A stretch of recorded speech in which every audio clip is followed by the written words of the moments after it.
বসন্তের সুন্দর আরো একটা মনোরম দিনে আপনাকে স্বাগত। আর আমাদের টেক নিউজের শুরুতেই থাকছে Xiaomi কোম্পানির তরফ থেকে খবর। Xiaomi কোম্পানি তাদের Redmi Note 11 Pro এর lite edition Redmi Note 11e Chinese মার্কেটে আজকেই অ্যানাউন্স করেছে। আর এই ডিভাইসটি চাইনিজ মার্কেটে আসতে চলেছে 18 ফেব্রুয়ারি। ডিভাইসটিতে থাকবে 6.58 inches IPS LCD touch screen, যাতে থাকবে 90 হার্জের রিফ্রেশ রেট। ডিভাইসটিতে থাকবে 5000 অ্যাম্পিয়ারের ব্যাটারি, থাকবে পেছনে 50 এবং 2 মেগাপিক্সেলের রিয়ার ক্যামেরা শুটার এবং ফ্রন্টে থাকবে 5 মেগাপিক্সেলের স্ন্যাপার। ডিভাইসটিতে থাকবে dimensity 700 SoC। আসলে এটা একটি লাইট এডিশন, যার জন্য সবকিছুই লাইট আছে এই আর কি। ডিভাইসটি আসলে তারপর আমরা ফুল রিভিউ করব। যদিও লাইট এডিশনের ফোনগুলো বাংলাদেশের বাজারে খুব কম সংখ্যকই আসে, অথবা গ্লোবালি খুব কম সংখ্যকই পাওয়া যায়। Hello Moto, how are you? মোটোরোলার তরফ থেকে নতুন একটি লিক্স পাওয়া গেছে। মোটোরোলা নাকি তাদের এন্ট্রি সেগমেন্টের ডিভাইসগুলোর মধ্যে আরও একটি নতুন ডিভাইস অ্যাড করতে চলেছে, আর তা হচ্ছে মোটো G22 নামক একটি ডিভাইস, যার মধ্যে থাকবে 6.53 ইঞ্চেস OLED প্যানেল, থাকবে HD+ রেজুলেশন এবং 90 হার্জের রিফ্রেশ রেট। ডিভাইসটিতে থাকবে 5000 অ্যাম্পিয়ার ব্যাটারি, 10 ওয়াটের ফাস্ট চার্জিং এবং এর রিয়ার ক্যামেরা সেটআপে থাকবে 50 মেগাপিক্সেলের প্রাইমারি ক্যামেরা, থাকবে 8 মেগাপিক্সেলের আল্ট্রা ওয়াইড অ্যাঙ্গেল লেন্স এবং থাকবে 2 মেগাপিক্সেলের ডেপথ ক্যামেরা, যা মিলিয়ে ট্রিপল ক্যামেরা সেটআপ এবং ফ্রন্টে থাকবে 16 মেগাপিক্সেলের সেলফি শুটার। ডিভাইসটিতে থাকবে মিডিয়াটেকের নতুন একটি প্রসেসর মিডিয়াটেক G37, যেটা অক্টা কোরের একটি প্রসেসর, যার মধ্যে 4টি কোর থাকবে 1.8 গিগাহার্টজের এবং 4টি কোর থাকবে 2.3 গিগাহার্টজের। এবং ডিভাইসটিতে জিপিইউ হিসেবে থাকছে পাওয়ার ভিউয়ার GE8320। ডিভাইসটি যদি বাংলাদেশের বাজারে আসে তাহলে 13-14 হাজার টাকার মধ্যে পাওয়া যাবে এর 464 ভেরিয়েন্টটা।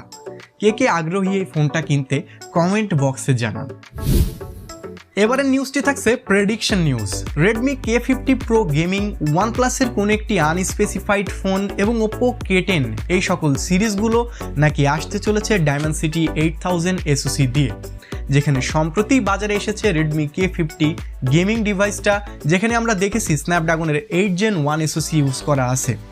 যদিও স্ন্যাপড্রাগন 8 Gen 1 এবং মিডিয়াটেকের Dimensity 8000 দুটো সিরিজই বা দুটো SoC প্রায় সেম আর্কিটেকচারে বিল্ট আপ করা, তাই দেখব আমরা AnTuTu বেঞ্চমার্ক, গিগ বেঞ্চমার্ক সকল দিক দিয়ে স্ন্যাপড্রাগন 8 Gen 1 নাকি Dimensity 8000 কোন প্রসেসরটা এগিয়ে থাকে এই সকল ডিভাইস আসার পরে। গত বছর আগস্টে ভিভো কোম্পানি অ্যানাউন্স করেছিল তারা নাকি MTK G80 SoC দিয়ে Y33s নামক কোনো একটি ডিভাইস বাজারে নিয়ে আসবে। তখন তারা তাদের সেই কথা রাখতে না পারলেও 2022-এর মার্চে সে Y33s ডিভাইসটি লঞ্চ করেই দিয়েছে। যদিও থাকছে না MTK G80 SoC, তবে তারা এখন দিয়েছে Dimensity 700 SoC। তখনকার অ্যানাউন্সের থেকে এখনকার লঞ্চিংয়ের SoC বা চিপসেটটাই ঠিক আছে বলে আমার মনে হয়। বাদবাকি স্পেক হিসেবে থাকছে 6.51 inches IPS LCD touch screen, থাকছে HD+ রেজুলেশন, ক্যামেরা হাউস হিসেবে থাকছে ওয়াটার ড্রপ হাউস এবং এখানে থাকছে 8 মেগাপিক্সেলের একটি হাউস ওয়াইফ। ডিভাইসটির রিয়ার ক্যামেরা শুটারে থাকছে 13 মেগাপিক্সেলের প্রাইমারি এবং 2 মেগাপিক্সেলের একটি ডেপথ ক্যামেরা, 5000 mAh এর ব্যাটারি থাকছে, 18 ওয়াটের ফাস্ট চার্জিং। ডিভাইসটি লঞ্চ হলে 464, 6128 এবং 8128 বেশ কয়েকটা ভিন্নতা বা ভেরিয়েন্টে লঞ্চ হবে এবং থাকবে দামেরও তারতম্যতা। বাংলাদেশের বাজারে যদিও এই ডিভাইসটি আসবে না বলে আমার মনে হয়, কারণ তাদের Y সিরিজের Y21 এর সাকসেসর Y21T 17,990 টাকায় সপ্তাহখানেক আগেই লঞ্চ হয়ে গেছে বাংলাদেশের বাজারে।